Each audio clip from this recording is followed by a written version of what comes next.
Hi guys, sinundo ko nga pala yung anak ko ngayon dito sa may school at meron nga kami naabutang nagpaparada at namimigay ng candy. At dito nga po sa may park ay may paypayan dito at meron nga nagpe-perform dito ng mga sexy. Alam nyo ba, first time ko lang talaga makakita ng gantong may nagsasayaw ng sexy sa paypayan. Kasi dati may trabaho ako, 9 to 6 kasi yung trabaho ko, kaya gabi na nakakauwi. Siguro hindi ko lang naaabutan yung gantong pa-event nila. After ko nga palang sunduin si Jada, idadiretso na kami dito sa dentist, mga 15 minutes walk. Kasi nga, uncomfortable na ako dun sa ngipin ko. Ang sakit na niya kapag nakakainom ako ng malamig na tubig o nakakanguya sa part na yon. Pinacheck ko na nga rin pala yung ngipin ni Jada kasi nga kaka-fluoride lang din nila sa school. Gusto ko lang ma-check kasi may dark spot yung ngipin niya. Gusto ko ma-check agad, maagapan. At ito nga pala yung clinic. Kailangan magpa-schedule muna kayo. Pwede kayong pumunta dun sa website nila. Ito nga pala yung address and website nila.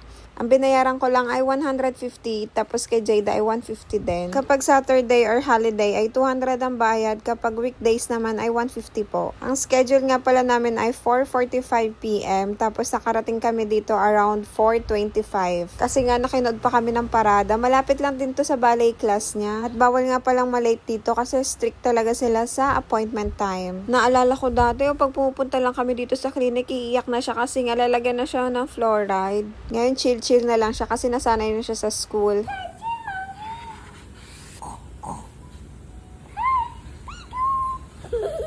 So habang nag-aantay nga, naghanap siya ng libro doon na pwede niyang paglaruan at basahin. After 20 minutes of waiting nga po ay tinawag na ako and then na-x-ray na yung ngipin ko. Sobra na nga po yung cavities dun sa pinakadulo, kaya ito yung binunot, ayan yung tinuro ko, yan muna yung bubunutin, and then meron pang bubunutin yung impacted na wisdom tooth ko naman sa dulo. So after 1 week ay check niya yung sugat ng ngipin ko at bubunutin niya ulit yung isa pang ngipin. After ko nga pala mabunutan, ayan si Jada naman yung i-check yung ngipin at unang ang tanong sa kanya ng dentist pagkakita pa lang ng ngipin niya ay kung nagpa-floss ba siya. Sagot naman ni Jada ay oo, kaya nga tuwang-tuwa yung dentist kasi ang ganda ng ngipin niya. Iba talaga pag napa-floss yung bata kasi na yung mga singit-singit nalilinis talaga yung ngipin. And then sabi ko sa dentist may dark spot ako nakikita dun sa ngipin niya sa dulo. Sabi niya no need to worry naman daw kasi ano lang siya, minimal lang na cavities. Pero yung overall na check-up ni Jada sa teeth niya ay okay naman. Yung gums niya ay healthy, yung mga ngipin niya ay malinis. At if fluoride nga daw siya, kaka-fluoride lang nila sa school last month. Kaya sabi ng dentist ay thank you daw kasi sinabi ko, kasi pangit sa bata yung laging fino-fluoride, dapat every 6 months lang. So, hindi na nga siya naglagay ng fluoride. Kaya ang ginawa niya ay binrush na lang yung ngipin ni Jada. At nakakatuwa tong anak ko, chill-chill na lang talaga siya. Mabuti na sanay siya sa school doon na wag umiyak kapag chinecheck ng dentist.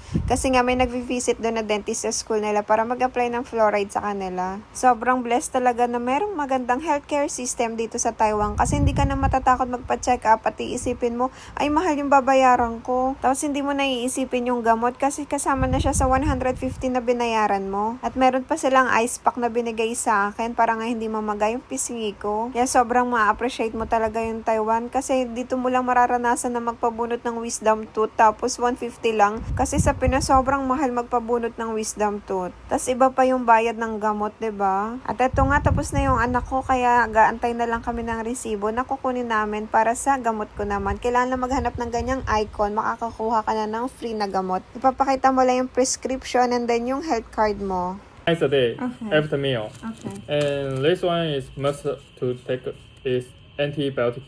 Okay. Yes. And this is Panadol. Okay, for the pain? Painkiller. Okay. Yes. Thank you. Okay, bye. Thank you. Bye-bye. Bye. Jada, let's go.